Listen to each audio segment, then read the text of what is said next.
Com, la voz de la libertad. Tengan todos ustedes muy buenas tardes, bienvenidos sean a esta transmisión especial. Básicamente hoy recomenzamos la rueda libre con Loren Sales directamente desde Colombia, y pues lo hemos querido unir con este de pie y de frente también aquí desde Miami para ir con todos ustedes. Ya estamos conectándonos directamente con Loren, quiero decir a Bogotá, a Colombia. Ya les estoy poniendo inmediatamente la señal. Ahí ya tenemos con nosotros la imagen de Loren Sales. Loren, muy buenas tardes, muy buenas noches, bienvenido. ¿Cómo estás tú? Bueno, buenas tardes, ¿cómo están? Ahorita desde Bogotá, con un frío tremendo. Quiero confesarles que sabíamos que Bogotá era frío, pero nunca imaginábamos que era tan frío, pero tan frío. De verdad, súper frío, pero bueno, nos ha ido muy bien, ya tenemos tiempo. La situación en Venezuela, bueno, se ha complicado. De aquí le doy un saludo a todas las personas del gobierno que se dedican a estar pendientes de lo que nosotros hacemos. Pero bueno, ya hemos estado trabajando en varios países, como saben. Mi situación, a pesar de lo dedicada, no va a impedir que siga trabajando, que sigamos construyendo la democracia y combatiendo los regímenes totalitarios y las dictaduras en América Latina.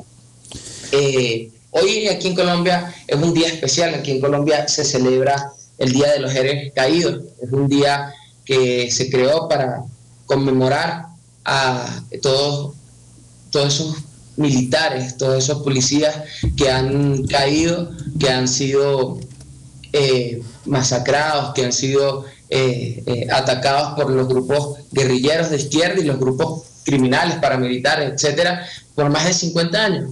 Y de verdad que esta estadía por Colombia ha sido de mucha reflexión. Nosotros lamentablemente en Venezuela tenemos una Fuerza Armada Nacional bastante cuestionada. Para nadie es un secreto que en Venezuela operan grupos irregulares, y esto, en vez de ser combatido por las fuerzas militares, todo lo contrario, terminan siendo protegidos por sectores importantes del Estado y de las fuerzas militares, y esto es de verdad triste. Esto es de verdad triste. Nosotros no nos vamos a cansar de hacer un llamado de reflexión a las fuerzas militares. Oye, que reflexionen sobre su papel en la historia, que reflexionen sobre cómo están quedando en esta historia contemporánea venezolana. Paul, como lo anunciaste, hoy tenemos un programa bastante especial, sí, señor, con una persona que sin duda ha sido de mucha controversia para la historia contemporánea política venezolana. Sí, odiados por muchos, queridos por muchos también. Y bueno, el profesor Pedro Carmona Estanga, para nuestra generación, poder hablar con ustedes de verdad es una importancia, poder hacer algunas reflexiones sobre la democracia, sobre el acontecer en los últimos años en América Latina y en especial en nuestro país, en Venezuela. Usted ha sido una figura que hasta en medio de toda esta lucha democrática desde el 98 hasta hoy, y bueno, hoy está en una etapa ya de profesor, está en una etapa diferente desde aquí de Colombia, pero es sin duda alguna importante que pueda conversar con nosotros, que podamos reflexionar y que tenga además, nos pueda dar la oportunidad de comentar no solo sobre la política latinoamericana, sino por lo que ha pasado en Venezuela desde los últimos años. En Florida está Paul, gran amigo de nosotros, un gran profesor y maestro para nosotros, en especial en lo que se refiere a la defensa de la libertad de expresión. Radionet ha sido un espacio que le ha permitido a la resistencia y a los activistas en América Latina de poder expresarnos, de poder llevar las voces de nuestra protesta en un momento tan difícil donde los medios de comunicación tienen intereses muy particulares, donde unos obedecen intereses profundamente económicos, otros a intereses profundamente políticos, y que en medio de eso pues es muy poca la libertad de información y de expresión sin censura en nuestra región. Profe, primero que nada, ¿cómo está usted? ¿Cómo se siente? Bueno, muchas gracias. y es un gusto, a pesar de que he mantenido una política a lo largo de este tiempo de muy bajo perfil, no podía negarme pues en darle algunas opiniones, comentarios, reflexiones a esta red. Saludar por supuesto también a Paul ahí en Florida y muchísimas gracias, todas Pedro. las que ustedes tienen establecida pues en una expresión muy clara e interesante pues de preocupación sobre el tema fundamental de la libertad, de la democracia, que está pues tan maltratada en nuestra región latinoamericana. Y sin mucho pues formato, quisiéramos bien que tengamos una conversación. Claro, una tertulia, como dicen aquí en Colombia, que es una institución muy valorada. La tertulia. Este espacio es eso, por eso se llama la rueda libre, no es una mesa. Sí. Es una rueda de discusión, de conversación, totalmente sin censura. Sí. Y bueno, Paul, no sé si quieres arrancar tú. Muchísimas gracias. Gracias, Loren. Muchísimas gracias, don Pedro, por haber aceptado esta invitación. Debo confesarle, en lo personal, creo que tengo años esperando más bien esta oportunidad de poder conversar con usted y hacerle preguntas que yo estoy seguro que muchas personas se hacen. Tenemos, gracias a Dios, amigos mutuos de los buenos, de los mejores, don Pedro, por eso que en segundo lugar también me agrada muchísimo esta oportunidad que nos ha dado el poder estar aquí un rato conversando con nosotros en esta rueda libre y en esta su casa a partir de ahora también Radio Next. Don Pedro, la primera pregunta, y creo que es la más lógica que se me ocurre, dado usted, que es la persona que está sentada ahí, ¿cuándo se va a contar la historia real de todo lo que ocurrió en esas horas extrañas? ¿Cuándo se cuenta la verdadera historia? ¿Cuándo se va a escribir verdaderamente ese libro, don Pedro? Pues mire, yo escribí un libro ya hace algún tiempo, en el año 2004, que titulé Mi testimonio ante la historia. Uh-huh. Desde luego, como testimonio al fin, fue el relato de muchos hechos, acontecimientos, reflexiones y explicaciones también de todo lo que se ha tratado de distorsionar a lo largo del tiempo. Después he escrito por ahí también reflexiones en un blog, dado que no he dado nunca declaraciones, por ejemplo, a los medios colombianos por un tema de respeto, de prudencia al país porque me acoge en condición de exilado. De manera que de las tantísimas peticiones, solicitudes que he recibido de periódicos, de medios en Colombia, nunca he atendido pues, ninguna de ellas, pero no por descortesía, sino porque sé que mis declaraciones, que mis apreciaciones generan polémica y que pueden más bien generar, repito, incomodidades al país pues, que me concede el asilo. Uh-huh. Pero decía, sí escribí el libro, y en el libro, desde luego, reflejo mi testimonio.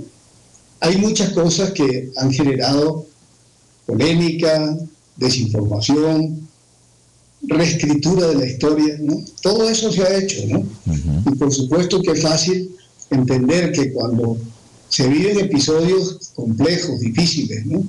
Inclusive yo diría un capítulo tan complejo de la historia contemporánea en Venezuela, hay pues detractores y hay quienes tratan de reescribir, reinterpretar y desatanizar también a las personas que estuvimos de alguna manera con protagonismo en ese momento, ¿no?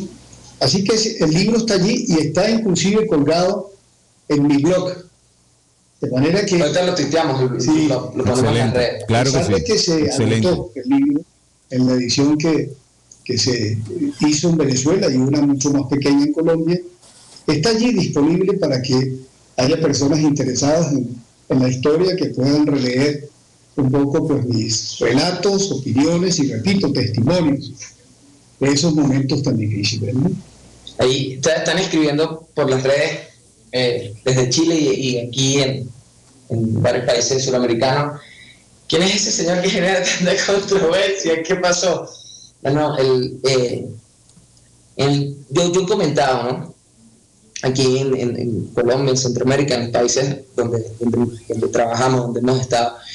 Nuestra generación fue una generación muy marcada por hechos y acontecimientos sociales nosotros cuando este gobierno llega, el gobierno de Hugo Chávez llegó al poder, pues nosotros teníamos apenas 9, 10 años, y empezamos a abrir una conciencia ya social en medio del caos, hechos profundamente difíciles. En el 2002 hay una situación, uno han calificado que fue un golpe de Estado, uno fue un vacío de poder, otros dicen que fue un rescate de la democracia por un momento. Hay muchas calificaciones. El hecho fue que usted estuvo sentado en el puesto de Miraflores en el 2002. Luego de eso, bueno, horas después llegó otra vez el señor Chávez. Fíjese, la gente dice, bueno, un golpe de Estado, casi lo califica desde ese punto de vista, pero nunca hubo un hecho de violencia real de la oposición. Entonces, eso yo creo que es una de las primeras cosas que hay que partir. Nosotros, nuestra juventud, vimos cómo disparaban desde el puente de algunos, disparaban a la gente inocente que iba marchando, le disparaban. Pero no solamente fue ese hecho del 2002, también la muerte de los hermanos Fadul, cómo sacaban a golpes y a bombas lacrimógenas a las familias de PDVSA, la masacre de Plaza Altamira, de Joao de Gobella, que eso a veces pareciera que se nos olvida. Y bueno, así, definitivamente, muchísimas cosas durante nuestro colegio, y cuando entramos a la universidad, pues ya empezaron a cerrar los medios de comunicación e intentan tomar las universidades, cosa que no lograron, gracias a Dios, tomar las universidades. Pero fue una juventud muy difícil para nosotros y por eso se da esa explosión del 2007. Pero es importante reflexionar cómo cree usted que se llegó en el 2008 a un gobierno de este tipo, un gobierno militar, pro-comunista, en el 98, perdón. ¿Cómo califica usted? ¿Qué pasó? ¿Por qué llegamos a ese punto? Pues mira, sin duda que el país había sufrido un proceso de deterioro, ¿no? Uno, desde el punto de vista económico, y eso no hay que subestimarlo, porque tuvo consecuencias muy directas sobre el escenario político.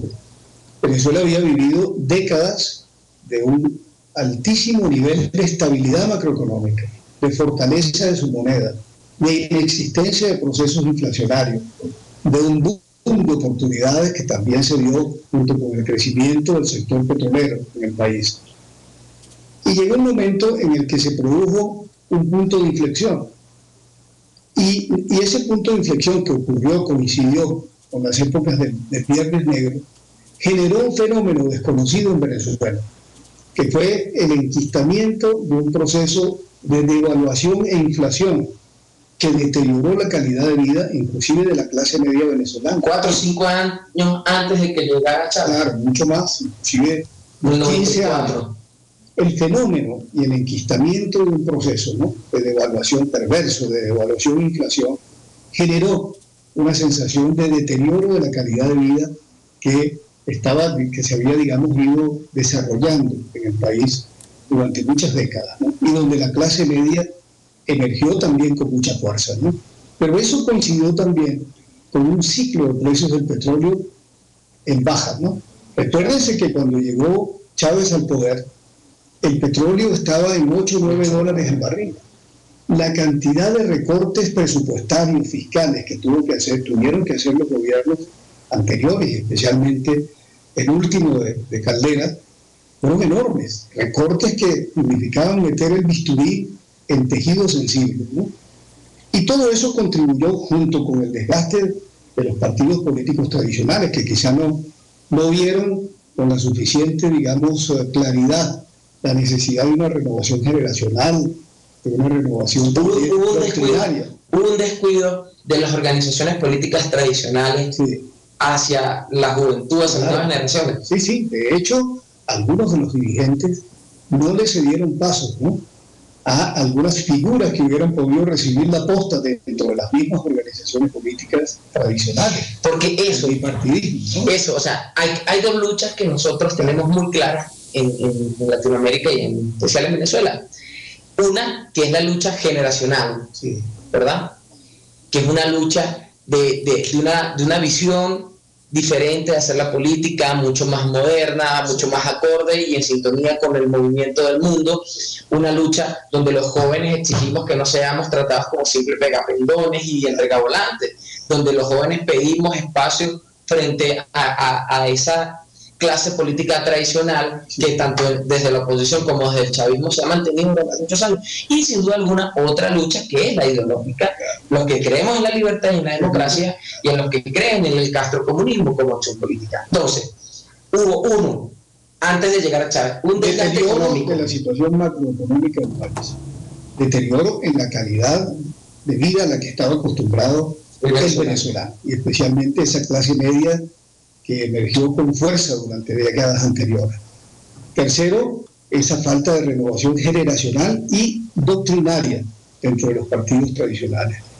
Y cuarto, que el país pensó, ¿no?, ingenuamente, y hoy día pensando con una visión simétrica, que buscando un cambio se podía entregar el poder pues a personas que no tenían necesariamente una vocación democrática, porque lo habían demostrado en los medios a través de los cuales trataron de llegar al poder. En el 94, cuando Erdal intentó nada de golpe, exacto, que fue eso sí fue un golpe militar, que utilizaron tanquetas, que mataron gente, cruento, donde personas como Jesse Chacón, hoy casualmente estaba leyendo algo sobre eso. Jesse Chacón fue un asesino, él entró al canal del Estado y asesinó gente, asesinó unos vigilantes, y hoy, bueno, un superministro. Entonces, mira la conclusión o reflexión que sacaría de este primer punto, ¿no? El país fue ingenuo en la búsqueda de un cambio, porque lo que hizo fue dar un salto al vacío. Un salto al vacío, ¿por qué? Porque me consta y recuerdo perfectamente cómo hubo dirigentes políticos, empresariales e intelectuales que pensaron que no importaba que se produjera, digamos, ese cambio y ese relevo en la figura en ese momento de Hugo Chávez, pensando que iba a actuar democráticamente. Y porque algunos, y recuerdo hasta esta expresión, decían, bueno, es que si no resulta, lo máximo que puede estar en el poder es 5 años. Es decir, una visión, repito, simétrica, una visión simétrica frente a una visión asimétrica de quienes utilizaron la vía electoral para llegar al poder y demoler la democracia desde adentro. Totalmente. Profe, en Venezuela, esta transnacional, porque nos lo hemos dicho, aquí hay que, Paul, nosotros, bueno, tú eres uno de los que nos ha también guiado y hemos discutido mucho. Yo creo que entendemos el monstruo en su justa dimensión. Aquí no se trata de situaciones locales, ni que la FARC es un hecho aislado, ni que el gobierno venezolano es un hecho aislado, ni que Ortega es un hecho aislado. Es un plan continental. Es un plan continental, claro, sin lugar a dudas. Y cosas como el buque cargado de armas, que uno no sabe si los misiles vienen de Rusia, vienen de Corea, pero pasó por Cuba, pero no venían para Venezuela, venían para la FARC, que si para allá. Hay una transnacional del comunismo, del terror, y que ha demostrado continuamente un fracaso. En el 98 hay un desgaste, para el 98, un desgaste de la democracia, un decremento. Hay un descuido de los sectores democráticos. Esta transnacional, que ya había intentado por la vía violenta tomarse el poder en Venezuela, busca infiltrar la Fuerza Armada Nacional y lo logra, y llega al poder. Ese descuido, eso no va a pasar aquí en Venezuela. Lo máximo que puede durar son 5 años. Si lo hace mal se va. Eso no es de peligro. Esa situación hoy se presenta en países latinoamericanos. Yo creo que sí. Si algo hay que tratar precisamente de alertar, ustedes que están en un movimiento precisamente que trata de fortalecer lo que son los valores de la democracia, de la libertad y de la lucha de los jóvenes por un futuro mejor, pues tienen que también ayudar a abrir los ojos a muchos países que no se dan cuenta de que pueden estar transitando un camino parecido. ¿Quién podía imaginarse en el pasado, hace tan solo unos años, que en Venezuela pudiera darse un movimiento de inspiración castrocomunista, o que la relación que se ha generado a lo largo de estos años, yo diría en detrimento inclusive de los aspectos fundamentales de la soberanía nacional, pudiera darse? o que la institución armada se politizara y se convirtiera en un partido político armado al servicio de una causa política. ¿Quién podía imaginarse eso en Venezuela hace tan solo unos años? Nadie. Y sin embargo allí se estaba gestando, digamos, un movimiento que ha conducido a lo que ha llegado. Pero yo agregaría, cuando se juzgan los hechos del 2002, por los cuales no quiero, pues, por supuesto, detenerme y dedicarme solo a hablar del pasado, sino también del presente y del futuro, sobre todo de la democracia en la región y de la inconsistencia, inclusive, con que se miran los acontecimientos no solo de Venezuela, sino de otros países que han transitado por este camino del socialismo del siglo XXI. Una de las cosas pues, más relevantes es también definir qué se entiende por democracia. Yo creo que el concepto está totalmente distorsionado. Porque, un paréntesis ahí, porque yo le digo una cosa. Nosotros, que bueno, trabajamos a nivel latinoamericano, que hemos visto de fondo realidades en países o sea, que tenemos en común ser latinoamericanos, pero sin duda alguna muchas diferencias también, pero en general la democracia hoy, como los jóvenes, como muchos jóvenes la vemos, hoy lo que se ve, lo que está planteado en un sistema profundamente electoral, presidencialista en América Latina, o sea, esa democracia es muy cuestionable, no da para más, o sea, no da para más ese modelo. Es que hay que comenzar por entender muy bien y recordarle a la gente qué es lo que es democracia. Democracia no son procesos electorales ni electoreros.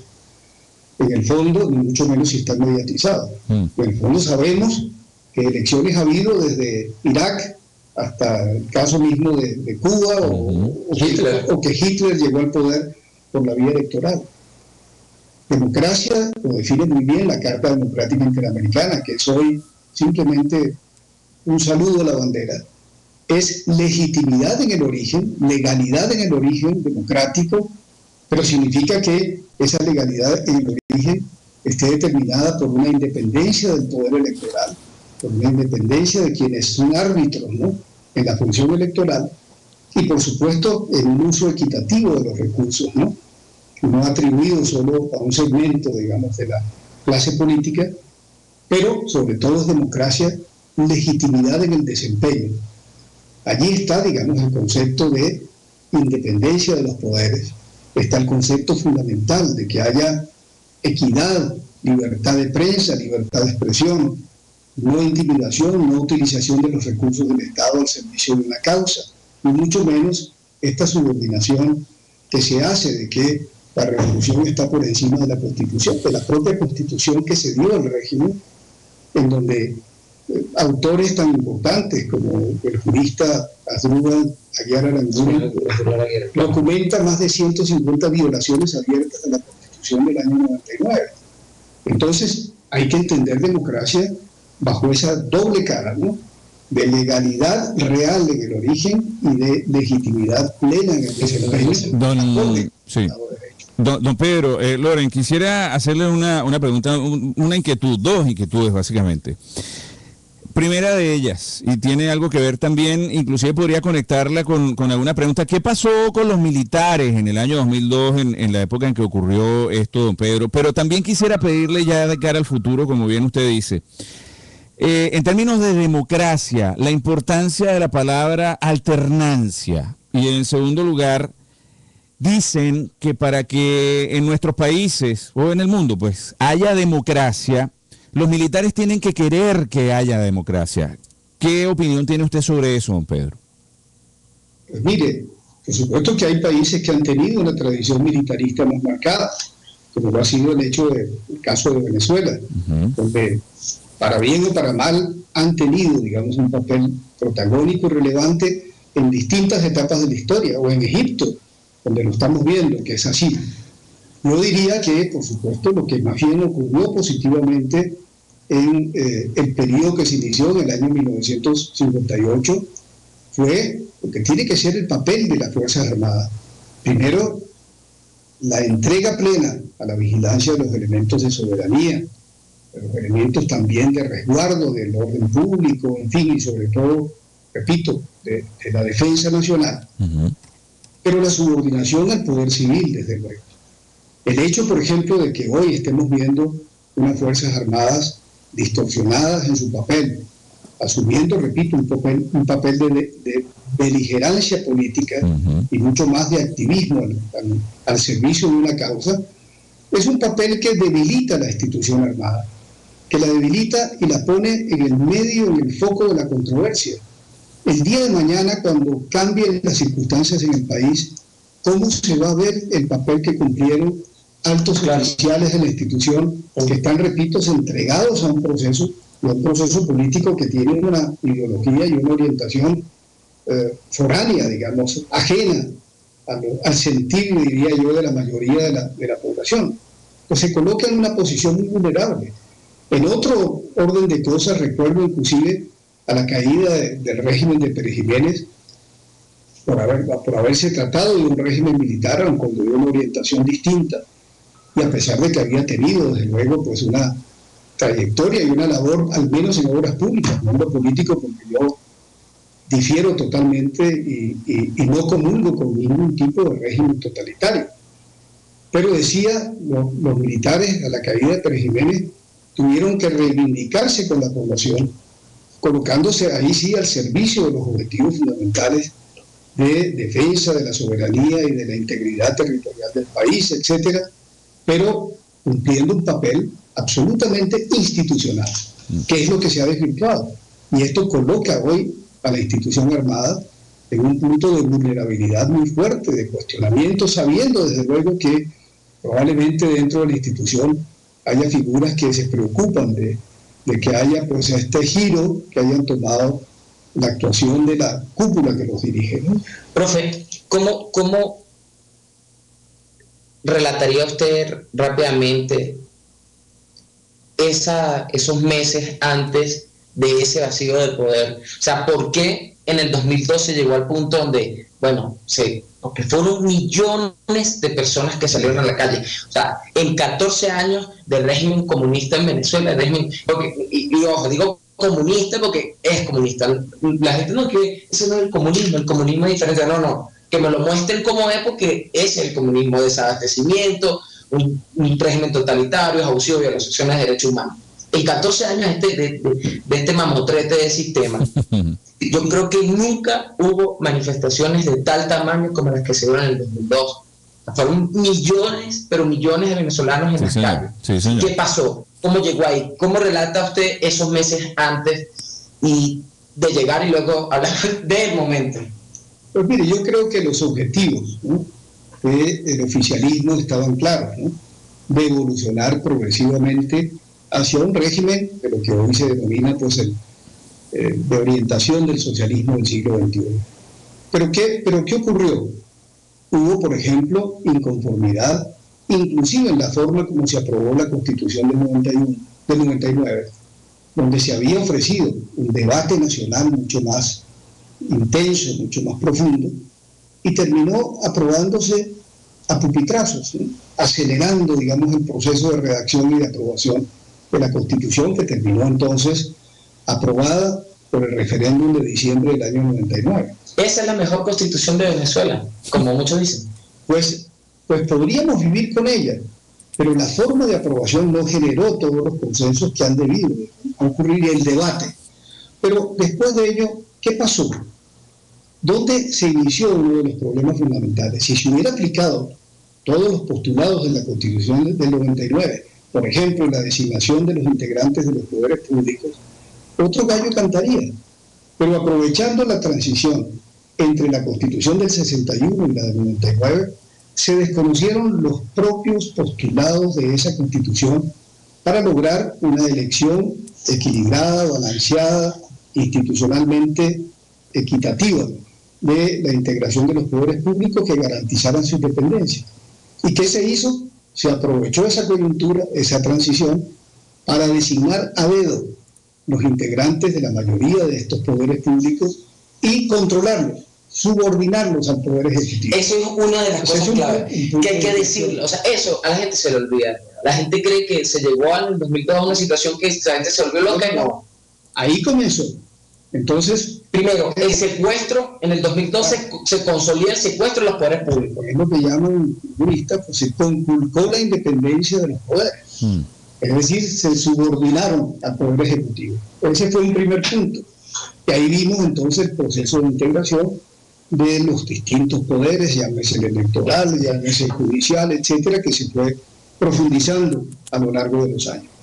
El segundo elemento fue el de haber utilizado el recurso de las leyes habilitantes para forzar la aprobación de decretos. Ese es el primer uso de leyes habilitantes, no, después vinieron otras, pero ese es el primero, en el 2001, septiembre, octubre, noviembre del 2001. Es decir, habilitante era la Asamblea Nacional, el Congreso le entrega por completo el poder al presidente para que él haga y deshaga como le dé la gana sin consultar. Bueno, así claro y raspado. Para que legislara mediante decretos de leyes, pero en temas fundamentales. Yo debo inclusive relatarles, porque como tú mismo dices, hay jóvenes que ni siquiera recuerdan o no vivieron. Estábamos muchachos. Claro, exacto, muchachos y con toda razón. Pues, ¿qué ocurrió? Cuando yo asumí inclusive la presidencia de Cámaras en julio del 2001, mi primer mensaje, que está allí en los periódicos en primera plana, pueden buscarlo los que se interesen en las hemerotecas, 29 de julio del año 2001. ¿Cuál fue mi primera declaración? Tiendo una mano al diálogo con el gobierno. Pido públicamente una audiencia con el presidente de la República. Como representante del sector empresarial burgués de la oligarquía venezolana. Consideraba que en aras del interés nacional era necesario propiciar un diálogo. Y yo le pedí al presidente de la República, al presidente Chávez en ese momento, le dije, presidente, por encima de las diferencias tenemos el deber de sentarnos a dialogar, buscando no necesariamente que las decisiones fundamentales estén concertadas, sino escuchar los puntos de vista de la otra parte. Tuvimos inclusive varias reuniones a lo largo de 100 días, pero en un diálogo que Chávez aceptó, pero que fue muy mediatizado. Estuvo presidido por el ministro Giordani, que obviamente es una persona que si algo no está abierto, es a un diálogo sincero. Y lo hemos visto en la formulación de la política económica. Porque hay quienes creen que este es un gobierno profundamente improvisado. Que todo fue pasando porque hubo problemas y las circunstancias fueron llevando a que ellos fueran así, ¿no? Yo no creo eso. Yo creo todo lo contrario. Yo creo que está exactamente desde antes, desde que Chávez sale de la cárcel después del intento de golpe y se va y se arrodilla a Fidel y dice que regresará a Cuba con la presidencia de Venezuela. Yo creo que desde ahí claramente había una línea hacia un horizonte. Bueno, sí, eso no es ni siquiera una especulación que tú puedas hacer o no. Está documentado en un libro, escrito o recogido, digamos, por Agustín Blanco Muñoz en 1998. El libro se llama Habla el Comandante y recogió 6 meses de entrevistas hechas por Agustín Blanco Muñoz a Chávez. Ahí estaba dicho, pero la gente no quiso verlo. Pero a donde voy es, propicié entonces 100 días de diálogo de la manera más sincera, genuina, pensando, y así se lo dije a Chávez en ese momento, que era necesario en aras del interés nacional. Pues, ¿qué ocurrió? Llegó el paquete de las 48 decretos leyes de noviembre del año 2001, y eso significó una ruptura. Yo se lo advertí también ¿Qué era el paquete? De la manera, eran las 48 decretos leyes, el primer paquete de medidas que comprendió desde la ley de tierras hasta la ley de hidrocarburos, pasando por la ley de bancos y de seguros. Es decir, legislar por la vía de decretos leyes sobre temas fundamentales y vitales para el país sin consulta, hecho por el Poder Ejecutivo y por el Presidente de la República estaba en Cuba. Y sin consulta ni siquiera al Congreso. Entonces, yo personalmente le dije al presidente Chávez en ese momento, este paquete de leyes y consultas impuestas significarán un choque de trenes, significarán la ruptura de un camino posible de hacer cosas en favor del interés nacional por vías mucho más concertadas y hasta contando con el apoyo de distintos sectores de la sociedad. Viene un choque de trenes, se lo dije. Pero lógicamente que eso me llevó a una conclusión. Chávez no quería pasar a la historia como un estadista que concierta, que busca desde luego elementos que desarrolló la economía, sino como un revolucionario que no dialoga, sino que impone, ¿no? Y ahí yo llegué a esa primera conclusión. ¿Y qué generó ese primer paquete de leyes? Pues se recuerdan el primer paro nacional de diciembre del 2001. El famoso paro petrolero de Venezuela. No, eso fue un año después.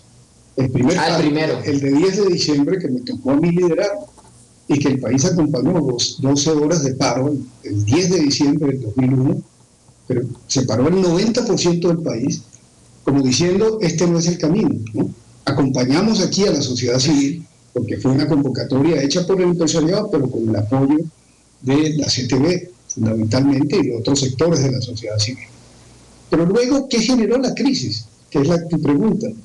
Un elemento fundamental, y miremoslo 11 años después, que fue la politización anunciada de Petróleos de Venezuela, la eliminación de la meritocracia, la designación de una directiva política, porque se le quería poner la mano a Petróleos de Venezuela para utilizarlo pues simplemente como una caja chica. Lo gran deseado de todos los políticos, meterle la mano a PDVSA.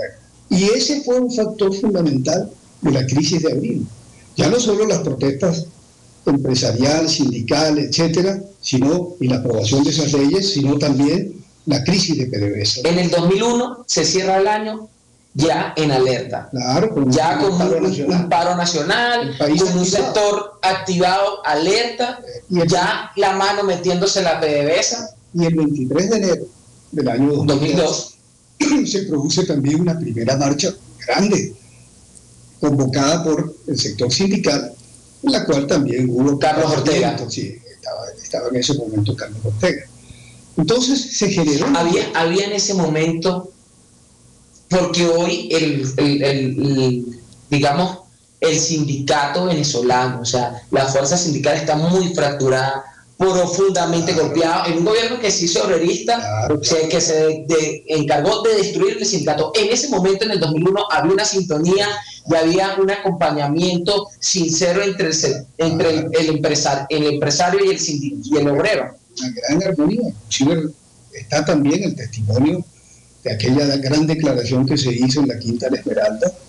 Eso fue inclusive en marzo del 2002, pocas semanas antes, donde se trató de también alertar al país y plantear fórmulas y planteamientos que yo digo que fueron serios y oportunos del camino para el cual estaba yendo el país y que podía conducir hacia situaciones muy complejas, ¿no? De manera que sí hubo realmente una sintonía, claro, entre ambos sectores y el resto de la sociedad civil, a lo cual se sumó, digo, el tema de PDVSA. Pero donde voy es, y esta es una reflexión importante sobre la primera pregunta y sobre lo que es la forma con que algunos juzgan los acontecimientos de abril. Primero, ¿cuál era el objetivo al producirse el vacío de poder? Llamar de una manera casi que inmediata, a los 90 días, a elecciones limpias de relegitimación de los poderes públicos, primero una parlamentaria en 90 días y una presidencial en 180 días, en la que expresamente se decía que quien les habla no podía aspirar a ocupar ninguna función pública. Ninguna función pública. El 23 de enero del 2002 se da la marcha. Sí. De ahí en adelante los días siguientes fueron días totalmente tensos. De PDVSA movilizó muchísimo el país. Se convocaba desde Chuao, ¿no? Sí, recordar aquellas movilizaciones diarias que había en la sede de PDVSA en Chuao. Eso fue todos los días. Hasta que llegó finalmente, pues el 9 de abril, la convocatoria de parte de la CTV y con el acompañamiento de otros sectores de la sociedad civil. En ese momento, ¿qué pasaba? Estaban los sindicatos, los obreros, estaban los empresarios, claro, estaba la sociedad civil, los partidos políticos, los militares en ese momento. Claro. Hasta ese momento, ¿qué papel jugaban? No, ellos estaban pues, en sus cuarteles. Pero sí había un malestar ahí. Podía existir profundamente, pero no fue un elemento que estuviera contaminando las acciones que la sociedad civil lideró en ese momento. ¿Cuándo entran a actuar, don Pedro, perdone, cuándo entran a actuar las fuerzas extranjeras dentro del país? ¿Cuándo empiezan a actuar formalmente, por ejemplo, los cubanos dentro del país? Bueno, mira, ya en ese momento, Ajá. por ejemplo, el apoyo que Venezuela concedía a Cuba era de unos 45.000 barriles diarios más financiamiento. Hoy en día son 120.000 barriles diarios, continuado. Es decir, era obvio que desde el punto de vista también ideológico y económico, el régimen cubano sentía que era de vida o muerte, digamos, tener ese apoyo fundamental, sin el cual casi que no habría sobrevivido hacia los años futuros, ¿no? Yo inclusive tuve la vivencia, ¿no?, en esos momentos de abril, de la crisis política de abril, de las llamadas telefónicas que personalmente hizo Fidel Castro a altos oficiales de las Fuerzas Armadas. Fidel Castro. Claro, exigiendo la restitución del gobierno y, en fin, y desde luego preocupados por el hecho de que una de las pocas medidas que trascendió que se tomarían sería la revisión del convenio de cooperación petrolera con Cuba. Entonces, bueno, tema de vida o muerte. Pero a donde voy es en cuanto al juicio con que todavía algunos miran los acontecimientos. Del 9 al 11, del 9 de abril al 11. Claro, ahí vino ya el desencadenamiento de la crisis, la convocatoria a la huelga general y la marcha y todo lo que ya sabemos, ¿no? Pero ahí es donde digo, cuando se mira y se juzgan los acontecimientos de abril, algunos de ellos lo hacen con un lente nuevamente del pensamiento simétrico que prevaleció allá en el año 98, diciendo no, por favor, aquí no se puede, digamos, interrumpir en lo más mínimo un proceso jurídico, democrático, etcétera. En la historia está demostrado que hay momentos fundamentales y vitales en los cuales puede haber un brevísimo periodo de facto para salvar la institucionalidad democrática, llamando inclusive al poder constituyente originario, al pueblo, en el que está pues depositada, repito, toda la capacidad constituyente del país a decidir cuál era el rumbo cuando se podía, ¿no? Entonces, ¿qué ha pasado después? Han transcurrido 11 años. Juzguemos hoy, después de 11 años, si se puede mirar con la misma severidad con que algunos aprecian y juzgan los acontecimientos de abril, a la luz de lo que ha ocurrido, de lo que estamos viviendo en el país hoy en día. Para el 9 de abril, 10, el mismo 11 de abril, ¿se imaginaban ustedes que iban a lograr en un momento derrocar el gobierno? Pues mira, esa es otra falacia. Cuando se convocó los actores y protagonistas de la marcha, de la huelga de ese momento, el paro nacional de ese momento, pues nadie, ¿qué era lo que pedíamos? ¿Cuál era el objetivo? ¿Por qué esa marcha? El pedido de rectificación. Que el gobierno, que Chávez rectificara. ¿Cuál era inclusive la cuña que todavía debe estar en los archivos de la coordinadora o de las televisoras en Venezuela?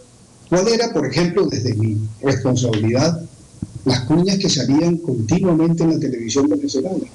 Rectifique, presidente, yo me acuerdo, se lo pedimos cívicamente, democráticamente, rectifique, presidente. Sí. Y el todo era un pedido de rectificación, pero que luego ya se agravó con los acontecimientos desencadenados pues esa tarde del 11 de abril y los desacatos que condujeron pues al anuncio de la renuncia, al vacío de poder y a todo lo que ya sabemos. Sí. Las decisiones dependían de usted. Fue Carmona el gran jefe, patrón, que dijo, no, yo me siento aquí, y usted se sienta allá, y usted allá, y todos los poderes nos los echamos, y todo. ¿Fue usted?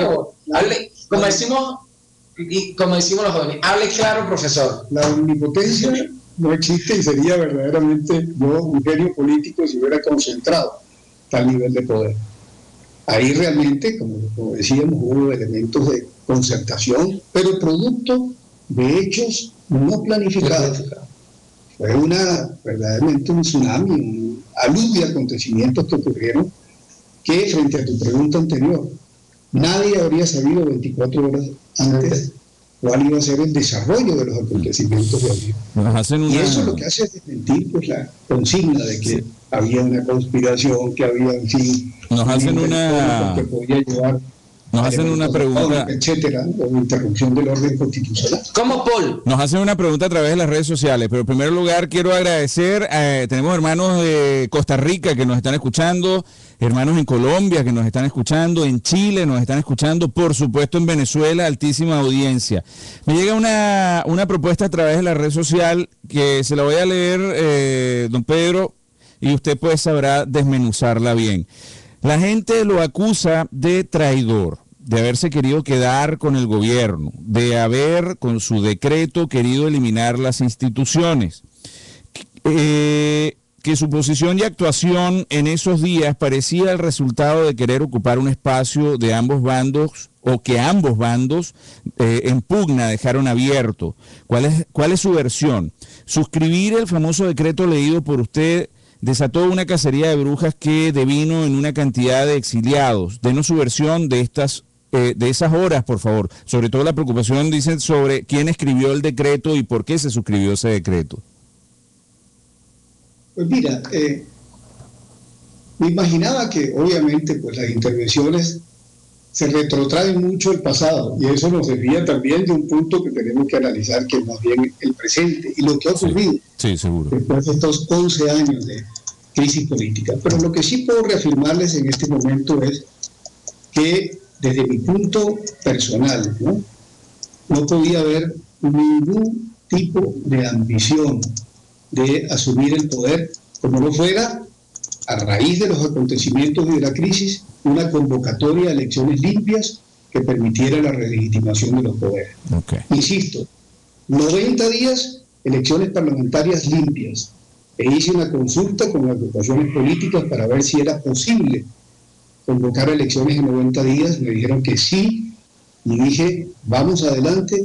En una elección parlamentaria de 90 días, será el nuevo Parlamento el que designe el resto de los poderes públicos, y en 180 días máximos una elección presidencial, en la que si hubiera habido algún elemento de ambición, no se habría colocado un artículo en el que impedía que yo personalmente pudiera aspirar a ninguna posición pública después de entregar el poder a quien fuera electo legítimamente. ¿Por qué fue Pedro Carmona Estanga y no fue otro? Pues mira, porque en el fondo, a raíz de la crisis, me había correspondido asumir una posición de cierto liderazgo en la sociedad civil.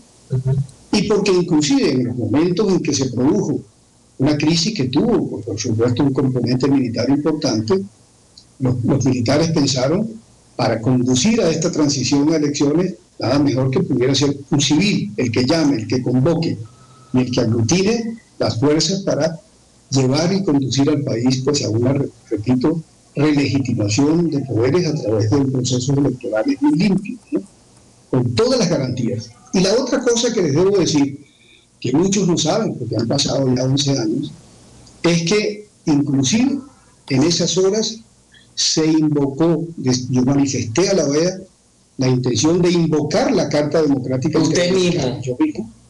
Lo que nosotros hemos peleado todos estos años, por lo que hemos hecho huelgas, nos hemos encadenado, nos hemos metido preso. ¿Y para qué? Para que la comunidad internacional representada en la OEA fuera el garante de la plena restitución del orden constitucional en el país. De manera que si hubiera habido una intención malsana, que no fuera transparente, nada de eso, digamos, habría estado en la mente de quienes estuvimos en el ojo del huracán en ese momento. Es fácil por eso juzgar, criticar, cuando no se está como los que tuvimos en ese momento, pues esa circunstancia, estar en el ojo del huracán, ¿no? Es fácil poder juzgar y también es fácil hacer leña del árbol caído, sí, afición a la cual pues somos también muy dados los venezolanos. Sí, señor. Sí, señor. Entre rumores y ¿cómo se llama? Y chismes nos vamos pasando los años y sin embargo no hemos sido capaces de enfrentar el problema. Don Pedro, de ese momento a hoy han pasado muchísimas cosas. Han pasado muchísimas cosas en su vida. Usted ha tenido que dar un vuelco inesperado de ese momento acá. Se encuentra ahora en Colombia, ejerce la docencia, pero usted ha visto correr muchísima agua debajo del río, debajo del puente, quiero decir, por ese río. ¿Qué diferencias fundamentales ve de esa esa Venezuela en ese momento que ustedes intentaron rescatar a esta Venezuela que hay en este momento y cómo se puede intentar rescatarla ahora? ¿Con qué métodos? Claro, lamentablemente, pues los procesos electorales están mediatizados y ya eso sería por redundar en lo que todos conocemos.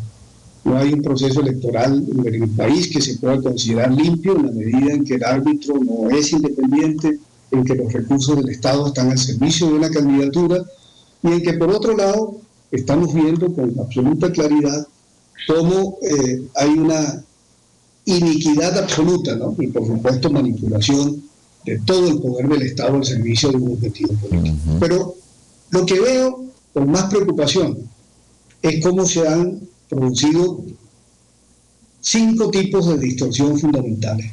Uno, una fractura social, un odio de clases que ha producido en el país un nivel desconocido. Quizás en la Guerra Federal, a mediados del siglo XIX, hubo también situaciones en las cuales se generó un encontronazos y lucha de clases. Pero inducido, porque no ha sido espontáneo, ha sido inducido, francamente. Claro, ha sido sembrado, ¿no?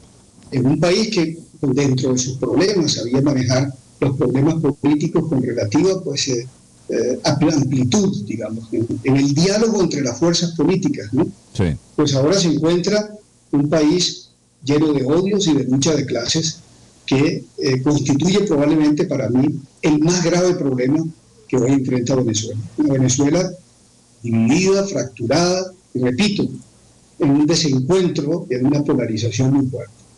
Segundo lugar, la destrucción institucional. Desde Petróleos de Venezuela hasta las Fuerzas Armadas, la institucionalidad está destruida la institucionalidad. Porque el modelo que se ha aplicado es el modelo ceresoriano, el de Norberto Ceresole, de caudillo, ejército, pueblo, sin instituciones. Inclusive la labor que realiza en lo social el Estado en este momento no lo hace a través de una institucionalidad perdurable, sino una finca de instituciones caudillistas, de instituciones hegemónicas, etc. Tercer elemento, un país armado hasta los dientes, como producto de esta percepción de que había que defender los procesos revolucionarios.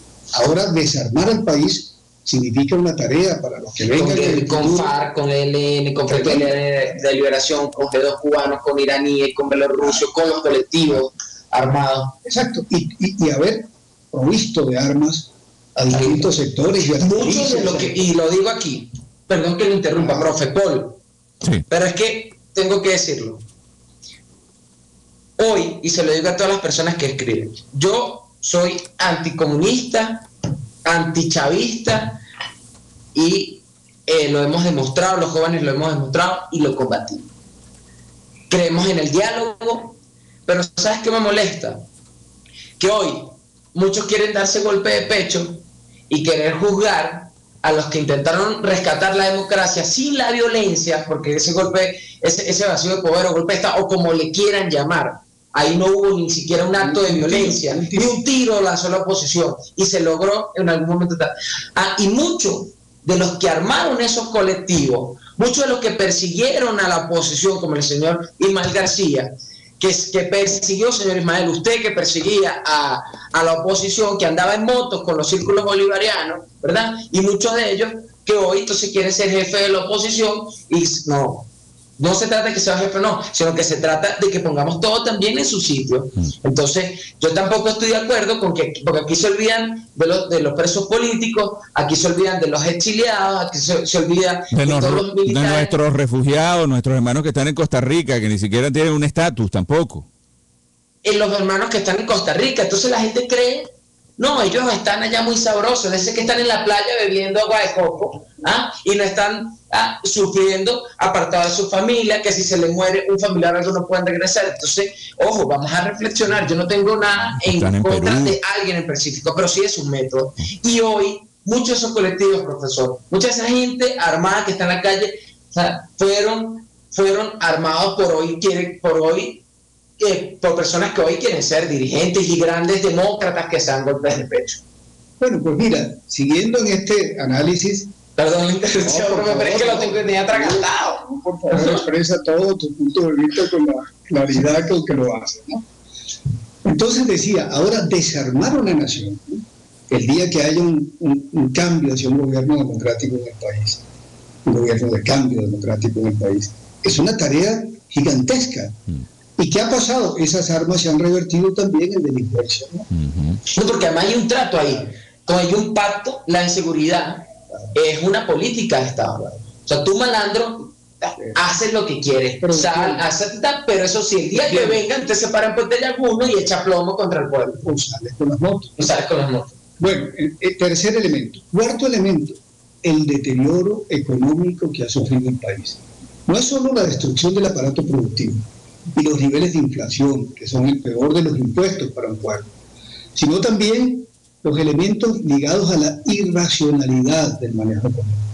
Miren, con los recursos que se han malversado en el país, se ha dicho 1000 veces, con los 1.5 billones, vale decir, millones de dólares que ha recibido el país en estos años, Venezuela debería estar a la vanguardia de América Latina, convertida no en una tacita de plata, en una tacita de oro. Y resulta que no se han solucionado problemas estructurales. ¿Por qué? Porque el modelo económico, que es el que está haciendo crisis hoy en día en mayor medida, pues ha llevado por un camino que ha demostrado a lo largo de la historia, lo que tú decías ahora al principio, un fracaso total, ¿no? ¿En qué estamos ahora? Generando empleo afuera a través de una política de puertos, de importaciones masivas, para poder abastecer medianamente o precariamente al país. Es decir, cuando se dice, ya vienen los barcos cargados de alimentos y de suministros de nuestros aliados, ¿dónde se está generando empleo? No en Venezuela, sino en el exterior. Y el aparato productivo, al haber sido destruido, allí está provocando estas consecuencias, ¿no? Pero en lo económico también, miren ustedes los niveles de inflación oficialmente anunciados en estos 3 últimos meses. 4,3% en mayo, en abril. Luego, en mayo, el 6,1%. Y en junio fue 6,1%. Es decir, hay una inflación desbordada, y repito, pese a los subsidios, etcétera, ¿no? Entonces, en lo económico, la recomposición que el país exigirá del modelo, digamos, que se ha aplicado en estos años, es uno de los retos principales, ¿no? Fíjense ustedes lo que significa solo la irracionalidad en la política de precios de algunos bienes y servicios en el país. Los combustibles. Todo el mundo sabe que comprar una botellita de agua de este tamaño vale más que llenar el tanque de un Toyota de esos que lleva 100 litros de gasolina, ¿no? Pero ¿cuánto le cuesta a los venezolanos? No a PDVSA, no al Estado, a los venezolanos. Al pobre. Subsidiar a los que tienen carro. Es decir, cuesta, según estimaciones de algunos expertos, $20 por barril de petróleo refinado. Eso, repito, para cubrir costos por debajo de costos. Es una irracionalidad. ¿Y qué estamos haciendo? Gastando 700 o 750.000 barriles diarios de petróleo para abastecer un mercado interno desenfrenado, subsidiado, que provoca inmensas pérdidas al Estado venezolano. Las empresas básicas, o muchas de la mayoría de las empresas expropiadas, están produciendo pérdidas, ¿no? Totalmente. ¿Y quién tiene que pagar las pérdidas? ¿Quién tiene que pagar las pérdidas? El ciudadano. El ciudadano. Tanto el que está todo, el ciudadano en general. Porque deja de recibir servicios, elementos de apoyo o de desarrollo, por tener que también, de nuevo, subsidiar, sufragar también las pérdidas que están ocasionando estas empresas en una situación deficitaria. Don Pedro, por último, yo creo que hay un reto también importante para terminar y redondear estos 5 retos que encuentro. La reorientación de la política internacional del país. Claro. Porque desde luego la política internacional ha estado también condicionada por unos elementos fundamentalmente ideológicos, ¿no? Y la política internacional de una nación, políticas de Estado, son las de una visión de largo plazo y de intereses permanentes del país, no coyunturales, no de un gobierno de turno, ¿no? Por más que tenga inclinaciones, desde luego, ideológicas pues muy marcadas, ¿no? De manera que, hablándole de estos 5 puntos, así veo a la Venezuela de hoy, en un momento extremadamente complejo que no solo ha hecho perder 50 años. Se dice que Venezuela llegó tarde al siglo XX como consecuencia del régimen de Juan Vicente Gómez, porque fue prácticamente los 36 primeros años del siglo XX, pues con una dictadura férrea que atrasó al país sin lugar a dudas. Pero lo que nadie podía imaginarse es que íbamos a llegar tardísimo al siglo XXI como consecuencia del retroceso que ha tenido el país, quizá, cuidado si de varias décadas, y lo que costará recuperar.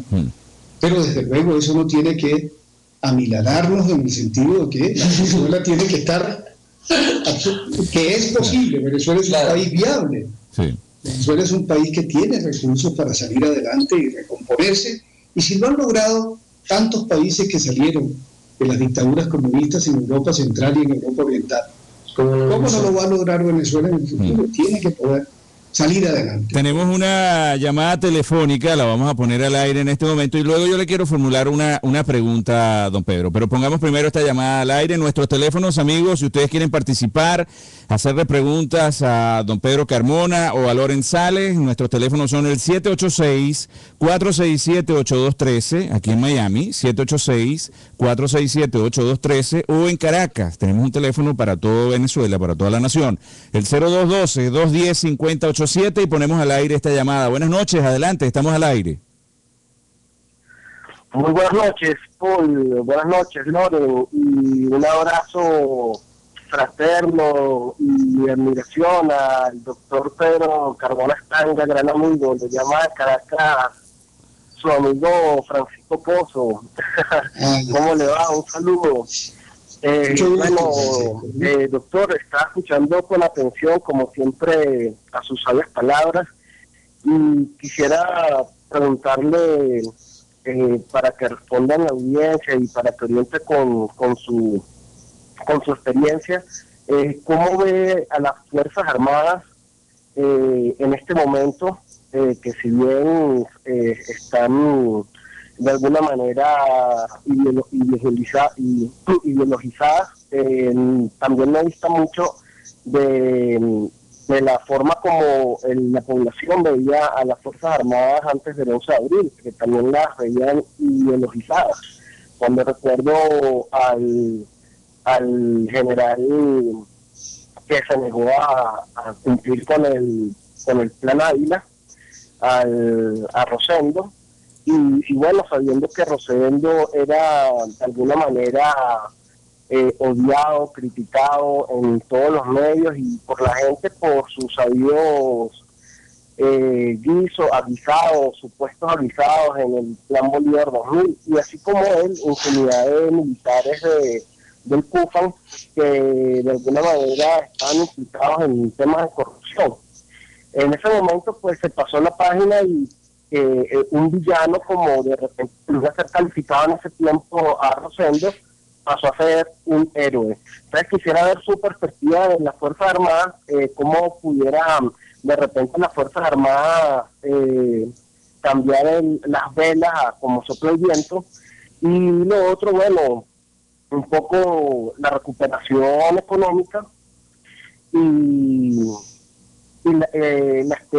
otra cosa que yo critico es cómo se ha orientado la esperanza como única estrategia, y a veces estamos como falta de sinapsis con la coordinación de los intereses comunes de cara a Venezuela, el atolladero.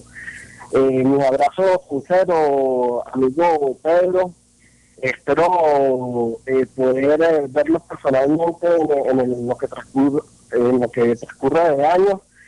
Mi referencia, bueno, a Loren Sales, que he tenido oportunidad pocas veces de encontrármelo en persona cuando en las huelgas. Él tiene mi tarjeta, Francisco Pozo, Loren, para que de repente te comuniques conmigo en Caracas. Y bueno, saludos a Puebla por este contacto. Muchas gracias. Gracias, Francisco. Muchísimas gracias. Don Pedro, adelante, el micrófono es suyo. Bueno, gracias, Francisco, por tu saludo y por tus preguntas. Yo diría, frente al punto central pues, que tocas, mi principal preocupación es precisamente el de la desinstitucionalización de las Fuerzas Armadas, el desviarlas de su papel fundamental, del establecido en la Constitución en forma expresa, en la Constitución que se dio inclusive a este propio régimen.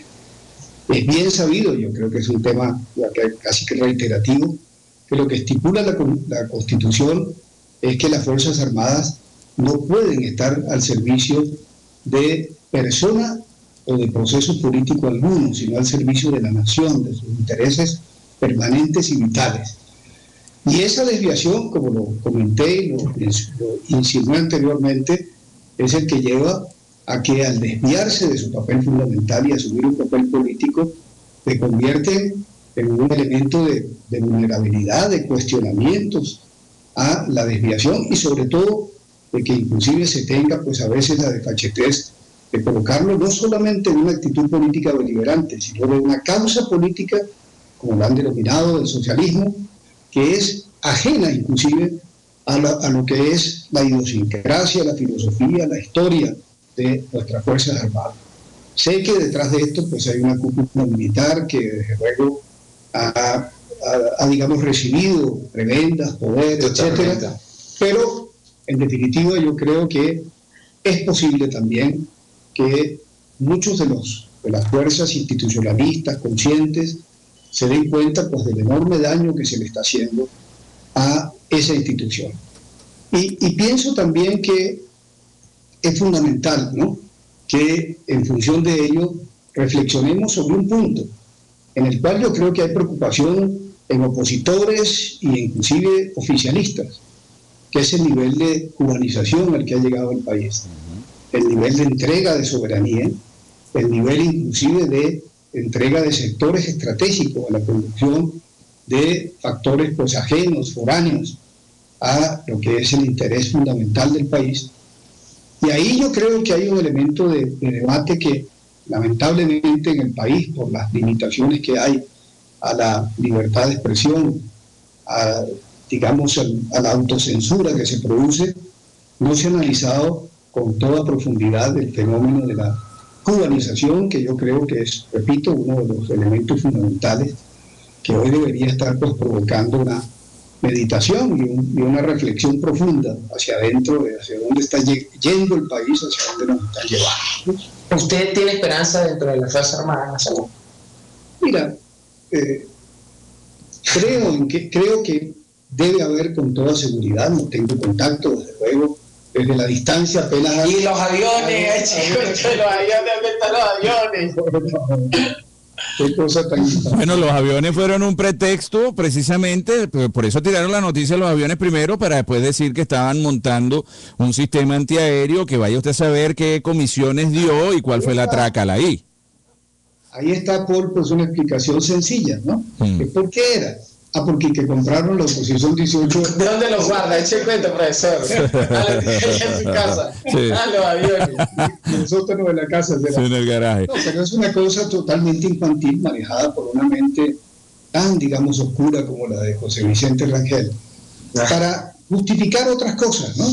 Y no les extrañe hasta que, inclusive, esto que ha dicho este adivino astrólogo Santo, de que puede ser para generar unas situaciones de crisis que luego se atribuyen a fuerzas de la oposición. La oposición yo creo que no está pensando, a pesar de que yo no estoy, digamos, en este momento en el activismo político. En la rosca opositora. Estoy desde fuera, pues luego ocupado de otras cosas, de academia, de vivir, de estar activo, pero sí preocupado como venezolano que ama pues a su patria por todo cuanto acontece allá. Pero decía, es infantil estar atribuyendo, así como la paranoia de que hay cosas que se están pues armando para atentar contra figuras o personas, en fin. Igual, lo de que la oposición esté pensando en adquirir o armas o aviones, es totalmente infantil. Claro. La gente se ríe afuera de ese tipo de aseveraciones. Pero sí, desde luego, hay quienes con toda, inclusive apoyo en los propios fundamentos de la Constitución, luchan por un Estado como ustedes, jóvenes, por un estado de cosas mejor y por un rescate pleno de la institucionalidad democrática y de libertades en el país. Ahora, una pregunta que se hacen los miles de venezolanos, millones de venezolanos. ¿Por qué llegó Chávez? ¿Cómo llega Chávez otra vez? ¿Qué pasó? Porque yo he leído algunos Twitter que él trajo otra vez a Chávez, él fue el gran culpable. Él es el gran culpable que lo tengamos aquí, porque Chávez. ¿Qué pasó ahí? ¿Por qué llegó? Usted lo mandó a llamar y le dijo, mira, siéntese aquí. ¿Cómo fue la cosa? Pues mira, es claro que en una luz de acontecimientos, en un tsunami, pues bueno, hay hechos que se llevan por delante muchas cosas, ¿no? Pero hubo, sí, obras vitales que se perdieron, primero en garantizar la unidad de mando dentro de las Fuerzas Armadas. Había elementos de división que se producían en ese momento y visiones y aspiraciones que había que aglutinar, ahí se perdieron unas obras fundamentales. Otros porque, en definitiva, en cuadros medios, se decía la renuncia anunciada de Chávez no es suficiente, queremos ver la renuncia escrita. Dicen los juristas que bastaba con el anuncio hecho ante el país por Lucas Rincón, el más alto. ¿Qué es de la vida de Lucas Rincón? Embajador en Portugal, ¿no? De manera que ya está, pues, después de haber ocupado muchas funciones importantísimas. Sí hubo un documento firmado por Chávez donde... Pues los que ustedes conocen. La cual aceptó. Que está inclusive manuscritos, ¿no? Pero el elemento fundamental es el país recibió como legítimo el anuncio hecho por el general Lucas Rincón. Era el ministro. La renuncia de era el inspector general de las Fuerzas Armadas, el más alto vocero militar. Y dice hasta inclusive la jurisprudencia del Tribunal Supremo de Justicia que un hecho comunicacional recibido como legítimo por el pueblo no necesita inclusive de otra comprobación o de otros elementos que ni siquiera de lo escrito. Pero hubo estamentos medios que dijeron queremos ver la renuncia escrita. El hecho de que, repito, haya tomado algunas horas fundamentales la consolidación de una unidad de mando, pues fue aprovechado también por fuerzas que provocaron un reflujo, comandado principalmente por el general Baduel y un grupo también pues afecto al gobierno, y eso llevó pues bueno a un reflujo de fuerzas. Y desde luego al no existir un elemento sólido de consolidación de una provisionalidad, yo mismo renuncié a la encomienda que se me había hecho de formar un gobierno provisional para llamar elecciones. ¿Cuál fue el error?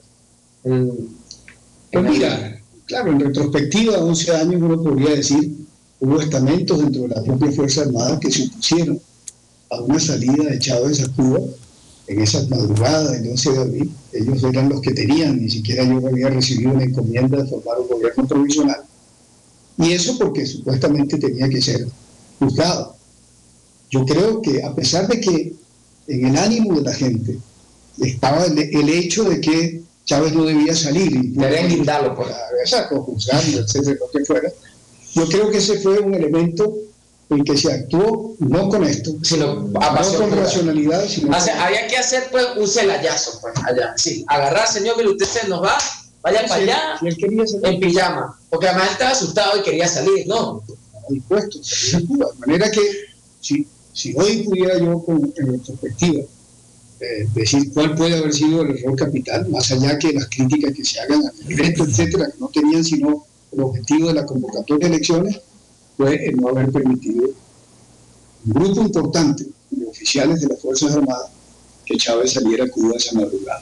Yo sé que desde allá, desde La Habana, habrían tratado de incendiar al país y de recuperar al poder, pero otro gallo cantaría. Porque además, o sea, el cuento de que el pueblo salió a la calle, eso fue falso. Eso fue falso, o sea, eso no fue que el pueblo se quedó normal, sí hubo sectores que salieron, pero no hubo la gente que salió a la calle a pedir a Chávez, eso es falso.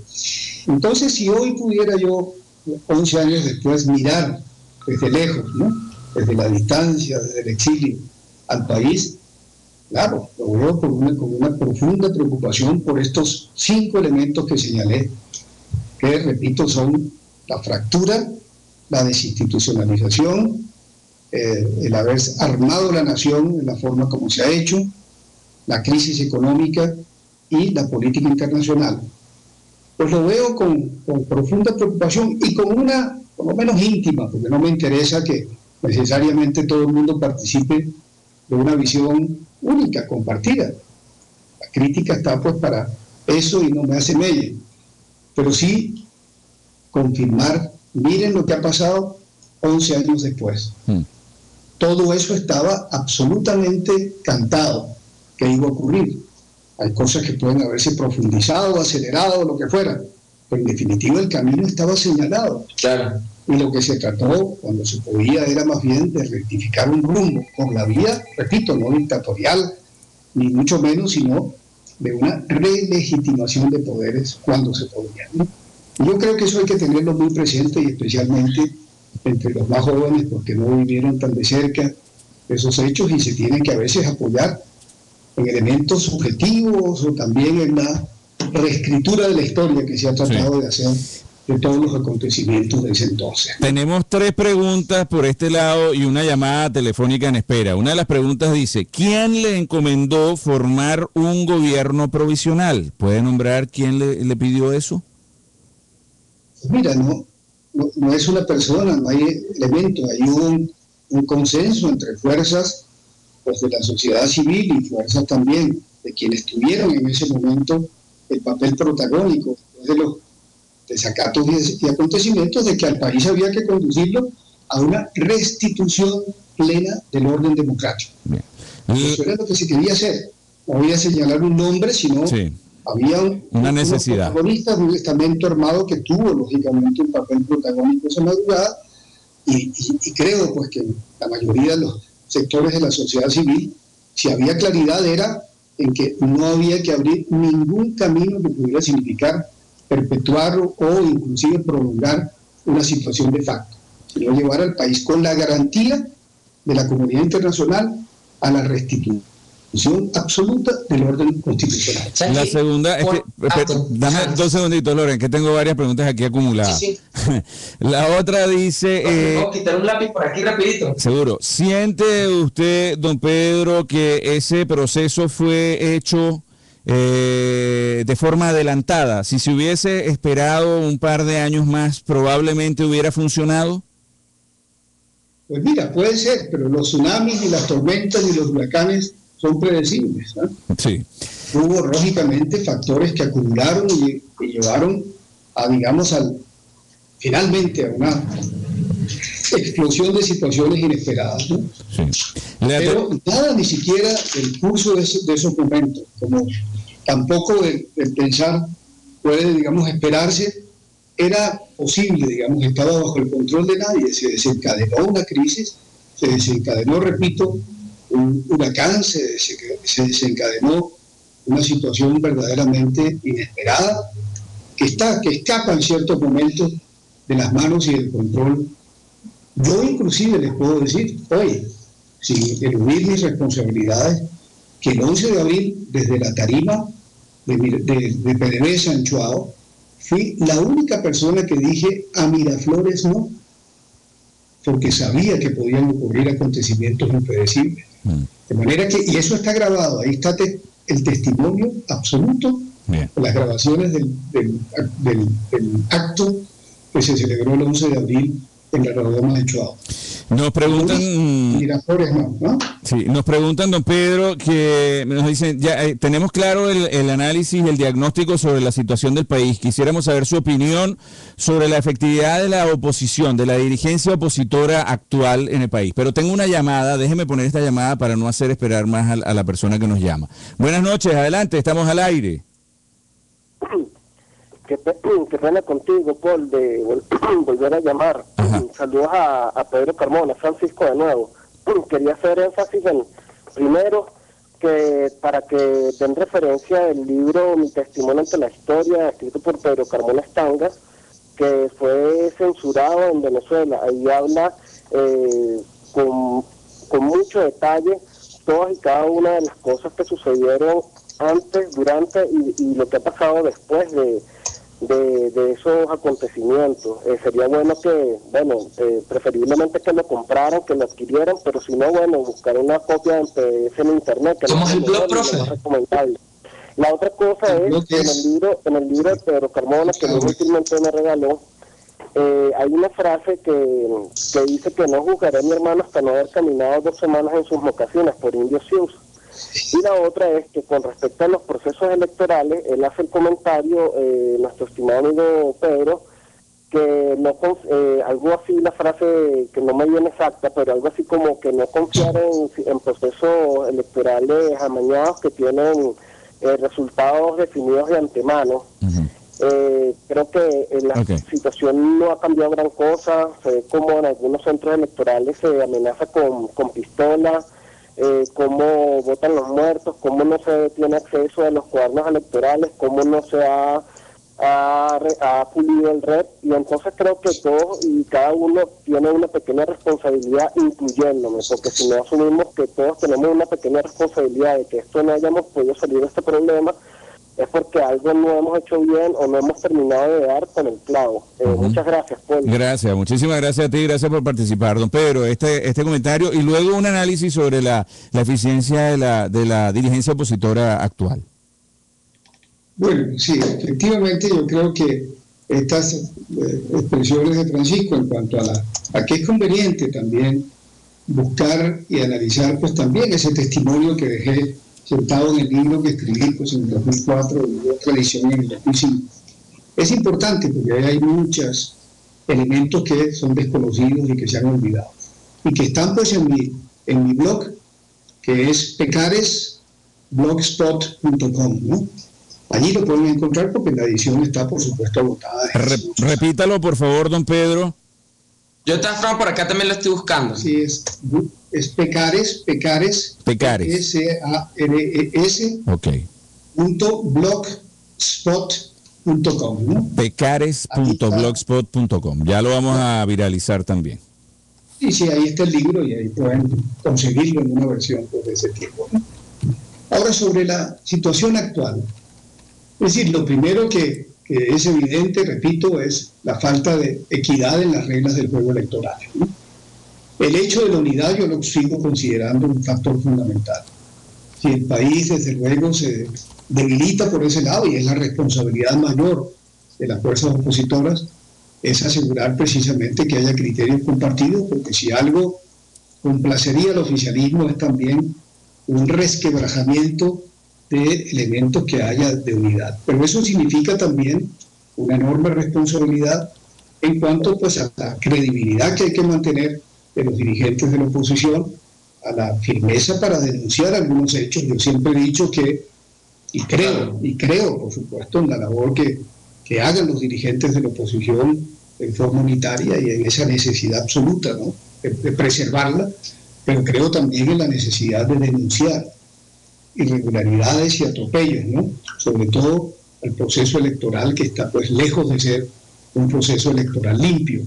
En eso hay algunos que temen que denunciar las irregularidades, la manipulación, la falta de equidad en las reglas del juego electorales puede provocar abstención. Yo creo que es lo contrario. El denunciar con firmeza y luchar por reglas del juego más equitativas genera más credibilidad en la dirigencia opositora. Ahí yo creo que hay matices. He escuchado pues, algunos dirigentes distinguidos de la oposición decir, caramba, es que insistir en que hubo fraude o que los mecanismos son fraudulentos podrían más bien estimular ser contraproducentes. Yo creo que no.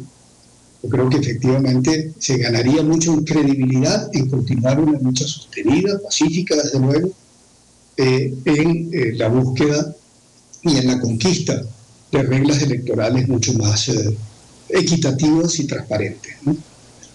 Y desde luego, pues tenemos también que saber que pese a imperfecciones tenemos que arar con los bueyes que tenemos, ¿no? Y se debe seguir yendo el proceso electorales hacia estas cosas.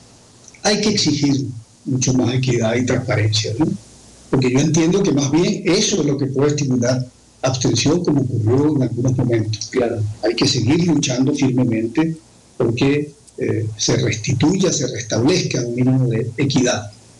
Miren, acá en Colombia, seguir más lejos, ¿no?, hay una ley que se llama la Ley de Garantías Políticas, ¿no? Cuando se produjo la reelección del presidente Uribe después de la modificación constitucional, y ocurriría en el caso de que el actual presidente Santos fuera a la reelección, durante 6 meses antes de la elección, el gobierno está atado de manos, ¿eh? No puede ni designar a un funcionario público. Claro. No puede ni siquiera inaugurar obras públicas en forma abierta. No, un ministro... Aquí el mismo día de las elecciones en Venezuela, el mismo día de las elecciones están haciendo campaña. Claro, un gobernador, un alcalde acá. Por cierto, han sido destituidos numerosos gobernadores, alcaldes, por haber participado o insinuado una participación en política. Bueno, esas garantías que establezcan un mínimo de bases de equidad, pues son luchas legítimas que tiene que dar también la oposición. Y no hay sino que mirar la ley de garantías políticas electorales aquí en Colombia y en otras naciones del mundo. Entonces, pues creo en la unidad. Por supuesto, le doy crédito también a nuestros dirigentes, a nuestros bueyes, con todas sus imperfecciones, pero creo también con mucha claridad en la mayor firmeza con que hay que asumir las denuncias, pues, a todas las irregularidades, y ahí lo vemos, pues, en el curso de acción que han tenido hechos tan claves para la historia del país, como ha sido la impugnación, pues, del proceso electoral del pasado, pues, 14 de abril. Tenemos otra llamada. Bueno, yo quisiera ir haciendo ya una reflexión. Yo creo que, porque mucha gente se pregunta cuando uno sale, ¿no? ¿Qué pasa? O sea, ¿por qué no han salido del gobierno? ¿Por qué siguen mandando? O sea, ¿qué pasó? ¿Les robaron las elecciones? O sea, la gente no comprende cómo se mantiene ese sistema. Yo creo que ha habido una falta de coherencia muchas veces desde nuestro accionar, y eso tiene que ver mucho con el tema electoral, pero también desde el tema discursivo, desde el tema ideológico. Primero, yo creo que hay que enfrentar esto también como una lucha ideológica. O sea, esto no se trata de experimentos ni quién regala más casas o cuál es el eslogan más bonito. Aquí hay una lucha profundamente ideológica de poderes transnacionales.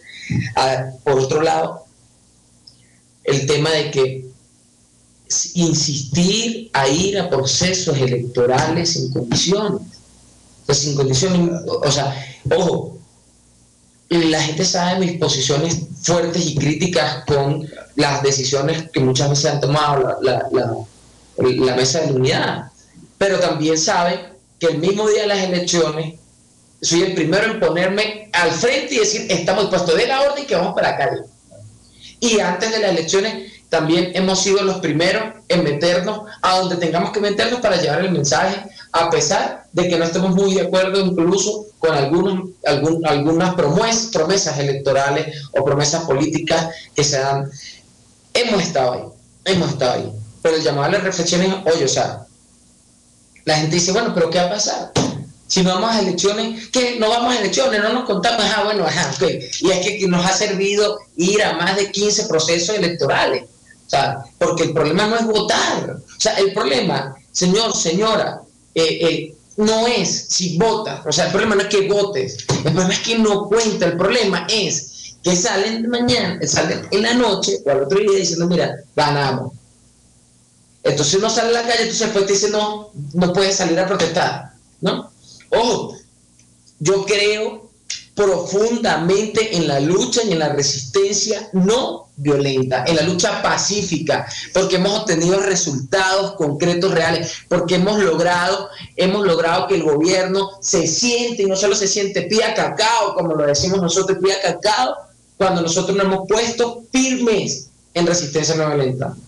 Firmes, hemos protestado sin tener que lanzar una piedra, pero con firmeza y con seguridad. Entonces, hubo en el 2002 un proceso donde, como lo hemos dicho en varias ocasiones en este programa, la oposición no tuvo la necesidad ni siquiera de empuñar un arma y logró presionar al gobierno a tal punto que entregaron el poder. Bueno, hubo factores, hubo un Raúl Isaías Badu el que trajo a Chávez, ¿verdad? Hubo muchos factores ahí que jugaron y, como quien dice, echaron la burra por el monte. Pero, ojo, si nosotros seguimos con una incoherencia, es decir, hoy decimos que hubo fraude y que el proceso y que el sistema electoral es lo peor del mundo, y mañana salimos, hay que ir a votar porque la única arma que tenemos es el voto, vamos a seguir condenados a este sistema. Profesor, de verdad, o sea, por eso es tan importante por esta oportunidad para nosotros de poder, después de tanto tiempo, escuchar y conversar con el profesor Pedro, porque, claro. Oye, o sea, primero hay muchas cosas ahí que no se contaron, hay una manipulación, hay una cobardía, se los digo a ustedes, señores políticos venezolanos, no sean cobardes y asuman, porque muchos de ustedes que hoy andan dando sobre el pecho estaban ahí en el 2002, y hoy quieren decir, ay no, yo no. ¿Cuál democracia? ¿Defender cuál democracia en Venezuela? En Venezuela no ha habido democracia desde que llegó ese señor al poder. Entonces ahora no quieren desde una manera muy cobarde, estar disparándole a todo el mundo, no, yo soy el inmaculado, porque no es así. Y están asumen las cosas con responsabilidad. Y además eso aporta a que la gente se vaya acostumbrando a esta cuestión que está ocurriendo. Hemos conversado alguna vez con Marco Polesel, él utiliza una frase muy clara que él habla del colaboracionismo que existe en este momento, y la gente con eso se ha ido acostumbrando. La gente me dice, bueno, pero ¿qué hubiese hecho Capriles? Bueno, primero, ¿qué no hubiese hecho? Desconvocar y decir a la gente que se metiera a su casa a protestar. Eso era lo primero. Pero segundo, ¿qué tenía que haber hecho? Bueno, ponerse al frente y decir, bueno, vamos para el CNE, y yo me pongo al frente, yo Capriles Roque, o yo fulano de tal, o yo Perencejo, o yo Sutanejo, como líder de la oposición, deber comprender y entender el rol histórico. No lo digo porque sea Capriles, es bueno, sea quien sea que esté a la cabeza de la oposición, sí, claro. Sea quien sea que esté a la cabeza de la oposición. Claro. O sea, tiene que ponerse al frente y saber el tamaño de la responsabilidad histórica en el que está. Si bueno, voy al frente yo, al CNE, los que quieran me acompañan, los que no se pueden quedar y orar por nosotros, que no iban a disparar, que no se iban a meter, porque el gobierno es un gobierno que es todopoderoso, tal, pero es tan grande y tiene tanto que es un mamotrete, Entonces, nosotros como jóvenes no nos vamos a cansar de decirle, póngase los pantalones y actúe en serio. Gracias a Dios hay una generación, profesor, se lo digo, hay una generación que es esa generación que nace y despierta en el 2007, que ha decidido no descansar. Y por eso hoy las universidades se mantienen firmes. Pues mira, sí. Si algo debo decir de manera muy sincera, de todo corazón, es que la juventud venezolana asumió desde luego un papel de enorme responsabilidad histórica, y desde luego un papel también que se corresponde con quienes tienen que defender el futuro, su futuro y el del país. Quienes estamos de alguna manera ya en una generación de tercera edad, pero activos y vitales, pues desde luego que tenemos siempre también algo que decir en cuanto acontece en el país. Pero creo que pasó la posta a las nuevas generaciones de 40 años para abajo, y por supuesto que la juventud universitaria ha sabido demostrar cómo inclusive, pese a los intentos de ponerle la mano a las universidades, sea por la vía de fuerza o por la vía electoral, no han podido hacerlo, porque los universitarios han querido defender sus espacios, inclusive de formación, pero también la autonomía universitaria como corresponde. ¿Y cuál ha sido la respuesta? Tratar de asfixiar a las universidades por la vía presupuestaria, y además de continuar todavía ejerciendo algunos hechos de violencia que tanto cuestionan en el propio recinto de las universidades públicas, ¿no? De manera que en ese sentido estoy claro, Loren, en ese papel que admiro, pues, de valentía, de defensa, de claridad, porque algunos podrían estar, como hay también en otros sectores de la población, más entregados. Yo diría, dentro del propio empresariado que tuve el honor de dirigir, yo distingo entre empresarios, que son los que tienen una visión de largo plazo, ¿no? Arraigo, valores y principios, y los negociantes, que le entregan el alma al diablo por hacer un negocio con quien sea, con el gobierno, con corrupción, con lo que... Esos no son empresarios, son negociantes que buscan espacios, que buscan hacer dinero, y de lo cual pues está llena la situación actual, de estos que han denominado pues los empresarios boliburgueses, ¿no? Entonces, pero que no son empresarios, repito, son negociantes, ¿no? Empresario, repito, es una denominación de valores superiores y de gente que contribuye de una manera vital al progreso, al desarrollo, al empleo del país, y no pues quienes también aprovechan estas circunstancias para entrar y generar más bien esta desbocada corrupción que hoy afecta, que hoy aqueja a Venezuela tan sensiblemente. De manera que mi admiración hacia todos los jóvenes en tu persona, a todos los jóvenes venezolanos, a todos los universitarios y a quienes luchan por un país mejor. Gracias, muchas profesor. Gracias. No, y de verdad, gracias por darnos esta oportunidad de conversar. Yo hoy, a pesar de estar lejos del país, pero no, hoy trabajando más que nunca por él, y voy a seguir moviéndome y voy a seguir trabajando. Y mira, llámenme conspirador, llámenme lo que me quieran llamar, digan que soy trabajo para vosotros, digan lo que quieran, pero no nos van a callar. Y gracias a Dios, Venezuela cuenta con líderes juveniles de altura, todos, a pesar de diferencias que podamos tener normales de visiones y de posiciones particulares. Venezuela tiene una generación de oro que pese a las dificultades, pese a tantos problemas, pues se ha crecido y ha formado y bueno, ha defendido, como dicen las universidades, y que va dentro de muy poco esa generación va a tomar las riendas políticas, no solo en la oposición, sino en el oficialismo y en el país en general, y lo van a encaminar. Un mensaje a todos los compañeros que están dentro de Venezuela, un mensaje en especial a todos los jóvenes y estudiantes universitarios que han tenido que salir de su país corriendo por inseguridad, porque les secuestraron la familia, porque la situación económica los obligó o porque han sido perseguidos. Hay muchísimos jóvenes, y hablo como jóvenes universitarios y profesionales, tienen que salir de su país obligados porque resulta de que hubo malas decisiones políticas a lo largo de muchos años y que bueno, presenta un escenario hostil, completamente hostil. Pero bueno, mucha fuerza a todos los jóvenes. La juventud no solamente tiene un rol protagónico en Venezuela, es el momento de oro de la juventud en Latinoamérica y en especial aquí en Colombia. Y en América Latina, una gran responsabilidad de fortalecer la muy deteriorada y yo diría disminuida democracia en la región. Ahí estamos viendo los venezolanos cómo en el pasado dimos inclusive refugio, asilo a tanta gente que sufrió de las dictaduras en la región, en Chile, en Argentina, en tantos otros países, y cómo hoy hay una indiferencia, ¿no?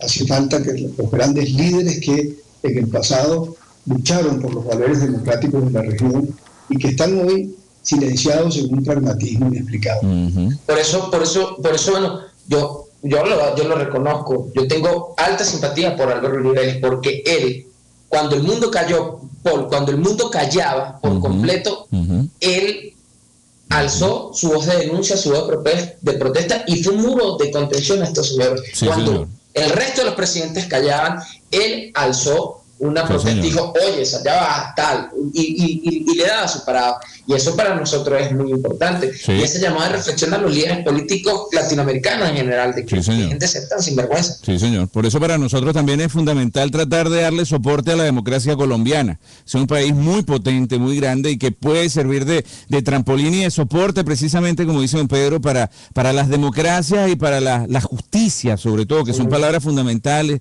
y de tanta escasez en este momento en toda nuestra región. ¿Usted cree, don Pedro, que si este plan de depredación regional se ha hecho, digamos, en bloque, ¿usted cree que también nosotros podemos luchar en bloque por adecentar nuevamente nuestra región? ¿Usted cree que eso puede ser? Creo que es imprescindible que eso ocurra, ¿no? Y que haya de nuevo líderes políticos que, como en el pasado, digamos, Víctor Raúl Haya de la Torre, Pepe Figueres, Rómulo Betancourt, Eduardo Frei, Lleras Camargo, en fin, tanta gente que luchó en épocas de dictaduras en América Latina por un restablecimiento de la democracia que se alcanzó. Recuerden que en los años 90, a principios de la década, se había logrado una democratización de la región, no quedaba sino la dictadura cubana.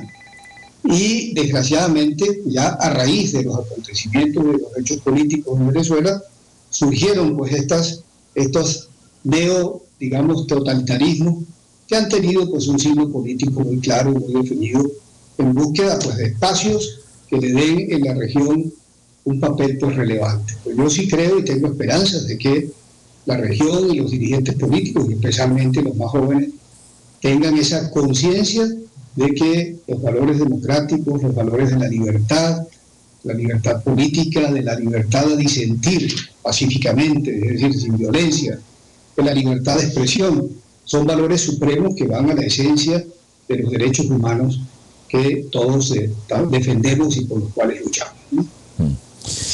Loren, Profe, yo no quisiera que se acabara, yo no quisiera que se acabara el programa, yo no quiero que se acabe el programa. 2 horas clave, un programa de oro, profesor. Histórico, sí, señor. Para mí ha sido un placer esta conversación, un programa de oro, y los va a rodar. Este programa va a rodar porque tienen que escuchar, tienen que permitir, ¿sabes? Esa otra versión de las cosas, sí, y este espacio Radionet. Paul, yo me tomo el atrevimiento, este espacio siempre a su disposición, de verdad. Claro. Muchas gracias, Paul, por tu amabilidad y por la paciencia de escuchar. Bienvenido siempre, don Pedro. Esta es su casa. De hecho, ahora hemos pasado ya del horario de la rueda libre al horario de pie y de frente. Estamos haciéndolo en conjunto y déjenme decirle que considero que es imperdible. Yo creo que toda la gente que escucha la estación y la gente que no la escucha también, no importa, eso no es lo importante en este momento.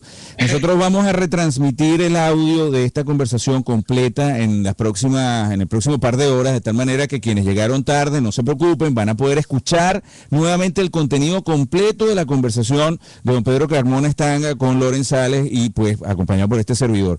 Y luego vamos a procesar el video para colocarlo en YouTube y por supuesto viralizarlo, es decir, lo vamos a hacer llegar a todas partes. Y ya el compromiso de poner el libro digital, sí, exacto, para que la gente, la gente le está pidiendo. Y también debe quedar otro compromiso, porque es que nos quedamos aquí llenos de llamadas telefónicas y de preguntas a través de las redes sociales que nos piden contactarse directamente con don Pedro Carmona. Lo que pasa es que esto es algo así más o menos como histórico, ¿no? Son muchos años que sin que la gente lo pudiera ver y escuchar directamente, don Pedro. Entonces quisiéramos ver si de repente podemos volverlo a tener nuevamente con nosotros, ya más entregado a que la gente llame, a que la gente pregunte y se comunique directamente con usted. Lo programaremos con Muchísimas gracias. Muchísimas gracias. Bueno, muy buenas noches a todos. Sí, un saludo muy cordial a todos los escuchan, ¿no? Paul, gracias por todo, saludos a todos en Venezuela, en Centroamérica, en Sudamérica, los queremos mucho. Muy buenas noticias, lo único que les puedo decir, hemos crecido, hemos avanzado y lo más importante de todo, hoy más que nunca, la juventud latinoamericana se está uniendo, se está unificando en torno a un objetivo y es la defensa de la libertad y de la democracia en nuestros países latinoamericanos, es el rescate de la democracia en estos países hoy azotados por el totalitarismo y la dictadura. Gracias al pueblo colombiano por su comportamiento maravilloso. Yo creo que si en otro país yo no hubiese podido durar tantos días. Gracias, Paul, siempre por estar ahí con nosotros, apoyándonos. A la orden. Y gracias a todo el equipo de Radionet, de verdad, Paul. Nos volvemos a encontrar la semana que viene.